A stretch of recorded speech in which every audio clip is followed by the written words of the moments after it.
സൗജന്യ യാത്ര പൂട്ടിക്കെട്ടി.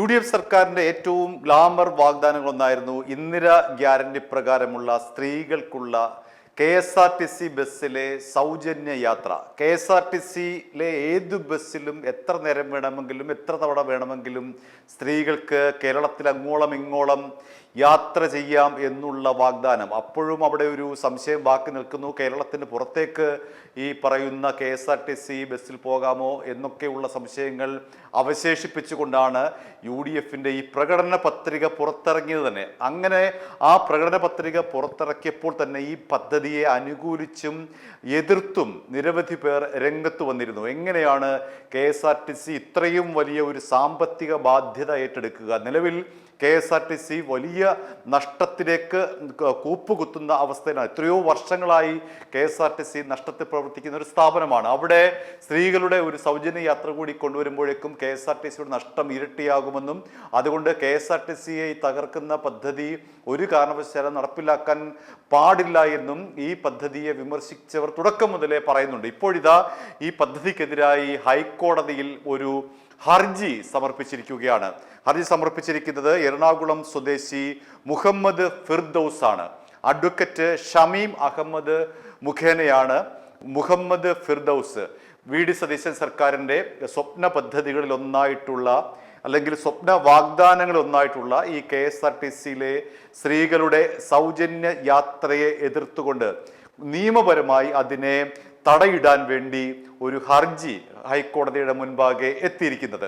എന്താണ് ഈ ഹർജിയിൽ പറയുന്ന പ്രധാനപ്പെട്ട കാര്യങ്ങൾ എന്ന് നമുക്ക് പരിശോധിക്കാം. ഹർജിയിൽ പറയുന്നത് ഭരണഘടനയുടെ 14, 15, 1 അനുച്ഛേദത്തിന്റെ നഗ്നമായ ലംഘനമാണിത്. ലിംഗസമത്വം ഉറപ്പാക്കുന്ന ഈ പറയുന്ന വകുപ്പുകളുടെ നഗ്നമായ ലംഘനമാണ് സതീശൻ സർക്കാർ നടത്തിയിരിക്കുന്നത്.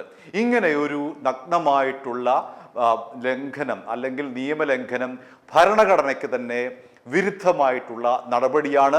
അതുകൊണ്ട് അടിയന്തിരമായി തന്നെ ഈ ഒരു സ്ത്രീ സൗജന്യ യാത്രാ പദ്ധതി പിൻവലിക്കണമെന്നാണ് എറണാകുളം സ്വദേശിയായിട്ടുള്ള മുഹമ്മദ് ഫിർദൌസ് അഡ്വക്കേറ്റ് ഷമീം അഹമ്മദ് മുഖേന ഹൈക്കോടതിയിൽ നൽകിയിരിക്കുന്ന ഹർജിയിൽ എടുത്തു പറയുന്നത്. ആ ഹർജിയിലെ മറ്റു പ്രധാനപ്പെട്ട കാര്യങ്ങൾ ഇവയൊക്കെയാണ്.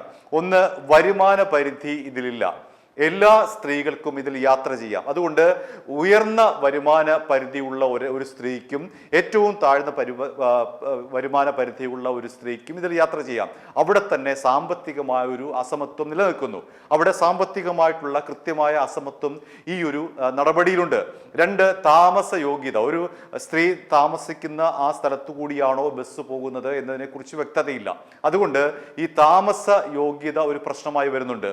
പിന്നെ നിർദ്ദിഷ്ടമായിട്ടുള്ളൊരു ക്ഷേമ ലക്ഷ്യം, എന്തെങ്കിലും ക്ഷേമം ഇതുകൊണ്ട് ഉണ്ടാകുമോ എന്നുള്ള ചോദിച്ചു കഴിഞ്ഞാൽ അതിന് കൃത്യമായ ഉത്തരമില്ല. അത് നിയമപരമായി തന്നെയാണ് ചോദിക്കുന്നത്. ഇങ്ങനെ ഒരു പദ്ധതി കൊണ്ട് എങ്ങനെയാണ് സ്ത്രീകൾക്ക് ക്ഷേമം ഉണ്ടാകുന്നത് എന്നാണ് ഹർജിയെ ചോദിക്കുന്നത്. നമുക്കൊരു ഉദാഹരണം ഈ ഹർജിയുമായി ബന്ധപ്പെട്ട് പറയാം.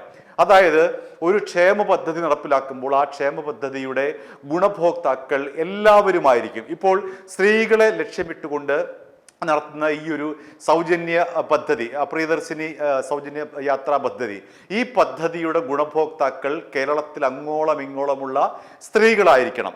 അതിൻ്റെ ഒരു ക്ഷേമ പദ്ധതിയുടെ ഒരു പ്രത്യേക പ്രശ്നം അതാണ്. കാരണം ഒരു ക്ഷേമ പദ്ധതി നടപ്പിലാക്കുമ്പോൾ അതിൻ്റെ ഗുണഭോക്താക്കൾ എല്ലാവരുമായിരിക്കും. ആരെയാണോ ആ ക്ഷേമ പദ്ധതി ഉദ്ദേശിക്കുന്നത് അവരെ മുഴുവൻ പേരെയും കവർ ചെയ്യുന്ന രീതിയിലായിരിക്കണം ആ പദ്ധതി നടപ്പിലാക്കേണ്ടത്. പക്ഷേ ഇവിടേക്ക് വരുമ്പോഴും വലിയ ഒരു പ്രശ്നം അവിടെ നിലനിൽക്കുന്നുണ്ട്. കാരണം ഈ KSRTCയിലെ ഓർഡിനറി സർവീസിൽ മാത്രമാണ് ഇപ്പോൾ ഈ പറയുന്ന സൗജന്യം അനുവദിച്ചിരിക്കുന്നത്. മറ്റൊരു ഇതിനകത്ത് ബന്ധപ്പെട്ട് പറയുന്ന ഒരു കാര്യം, ഇപ്പോൾ തിരുവനന്തപുരത്ത് ആണ് ഏറ്റവും കൂടുതൽ ഓർഡിനറി KSRTC ബസ്സുകളുള്ളത്. എന്നാൽ മലപ്പുറത്തേക്ക് വരുമ്പോൾ ഇത് വളരെ കുറവാണ്. മലപ്പുറത്ത് 10 or 60 സർവീസുകൾ മാത്രമേ നിലവിലുള്ളൂ. അതേസമയം തിരുവനന്തപുരത്തേക്ക് വരുമ്പോൾ 499 വരുന്ന ഓർഡിനറി ബസ്സുകൾ ഇവിടെ ഉണ്ട്. അപ്പോൾ തിരുവനന്തപുരത്ത് ലഭിക്കുന്ന ഒരു സ്ത്രീക്കുള്ള ആനുകൂല്യം മലപ്പുറത്തുള്ള ഒരു സ്ത്രീക്ക് ലഭിക്കുന്നില്ല. മാത്രമല്ല ഇങ്ങനെ വരുമ്പോഴേക്കും ഒരു ക്ഷേമ പദ്ധതി എന്ന നിലയിൽ ഇത് സമ്പൂർണ്ണ പരാജയമാണ്. അപ്പോൾ ആ ഒരു ആംഗിളിൽ കൂടിയാണ് ഈ ഒരു ഹർജി സമർപ്പിച്ചിരിക്കുന്നത്. അതായത് ഒരു ക്ഷേമ പദ്ധതി എന്ന നിലയിൽ ഇത് പരാജയമാണ്. ഈ ക്ഷേമ പദ്ധതിയുടെ എല്ലാ ഗുണങ്ങളും എല്ലാവർക്കും അനുഭവിക്കണമെങ്കിൽ അതിന് കൃത്യമായിട്ടുള്ള മാനദണ്ഡം വേണം, അതിന് കൃത്യമായിട്ടുള്ള ഒരു പഠനം വേണം. ഇതൊന്നും നടക്കാതെ ഇങ്ങനെ ഒരു പദ്ധതി പ്രഖ്യാപിച്ചത് മൂലം എല്ലാ സ്ത്രീകൾക്കും ഇതിൻ്റെ ആനുകൂല്യം ലഭിക്കുന്നില്ല. അവിടെ വിവേചനമുണ്ട്. ഭരണഘടനാപരമായി തന്നെ അവിടെ ഒരു വിവേചനം നിലനിൽക്കുന്നു. അതാണ് ഹർജിയിൽ പഠിക്കുന്ന ഒരു കാര്യം. മാത്രമല്ല ഇത് നടപ്പിലാക്കിയത് വെറും ലിംഗഭേദത്തിന്റെ അടിസ്ഥാനത്തിലാണ്. അങ്ങനെ ഒരു പദ്ധതി നടപ്പിലാക്കാൻ കഴിയുമോ? അത് ഭരണഘടനയ്ക്ക് വിരുദ്ധമല്ലേ? സ്ത്രീയും പുരുഷനും തുല്യത ഉറപ്പാക്കുന്ന ഒരു ഭരണഘടനയുള്ള നമ്മുടെ രാജ്യത്ത് ലിംഗത്തിന്റെ പേരിൽ ഒരു പദ്ധതി നടപ്പിലാക്കുമ്പോൾ അത് ഭരണഘടനയ്ക്ക് വിരുദ്ധമല്ലേ എന്നാണ് ഈ ഹർജിയിൽ ചോദിക്കുന്നത്. അത് ഭരണഘടനയ്ക്ക് വിരുദ്ധമല്ലേ എന്നാണ് ആവർത്തിച്ച് ഈ ഹർജിയിൽ ചോദിക്കുന്ന പ്രധാനപ്പെട്ട കാര്യം. ഇത് കൃത്യമായ ലിംഗവിവേചനമാണ്, കൃത്യമായിട്ടുള്ള ക്ഷേമ പദ്ധതിയുടെ ലംഘനമാണ്. ഇത് കേരളത്തിലെ 10 ലക്ഷം രൂപ മാസം വാങ്ങുന്ന ഒരു ഉന്നത ഉദ്യോഗസ്ഥയ്ക്കും ഒരു കൂലിപ്പണിക്കാരനും തമ്മിൽ ഈ KSRTC സൗജന്യ യാത്ര ചെയ്യുമ്പോൾ അവിടെ വലിയ തോതിൽ രണ്ടുപേരും തമ്മിൽ വിവേചനമുണ്ടാകുന്നു, സാമ്പത്തികമായ വിവേചനമുണ്ടാകുന്നു, ലിംഗപരമായ സമത്വം അവിടെ ലംഘിക്കപ്പെടുന്നു.